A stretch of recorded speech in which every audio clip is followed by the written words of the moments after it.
It was toward the end of the year 1920 that the program was nearly complete.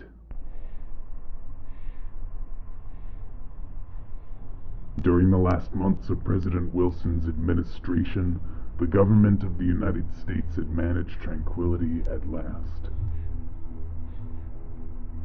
The war with Germany and the Austro-Hungarian Empire, as a result of the invasion of Serbia, had left no visible scars upon the Republic. It was in the joy of repeated drone victories and the subsequent ridiculous plight of the United Nations that the temporary occupations of the Gaza Strip, Cambodia, and Kuwait had been forgotten.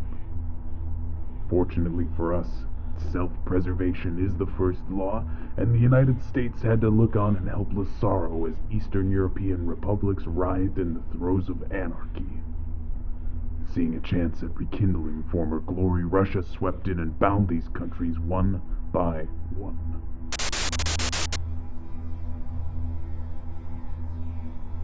In America, the gradual centralization of power to the executive branch was the primary contributor to national patriotism and prosperity. After the colossal Congress of Religions, bigotry and intolerance were finally laid in their graves, and kindness and charity began to draw the warring sects together.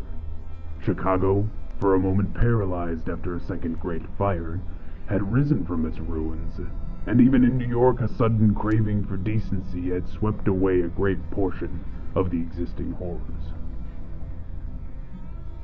In order to preserve these newfound ideals, Congress brought forth the repeal of laws prohibiting suicide in April, and opened the first government lethal chamber in Washington Square. It was during my recovery when I read The King in Yellow. It occurred to me after finishing the first act that I'd better stop.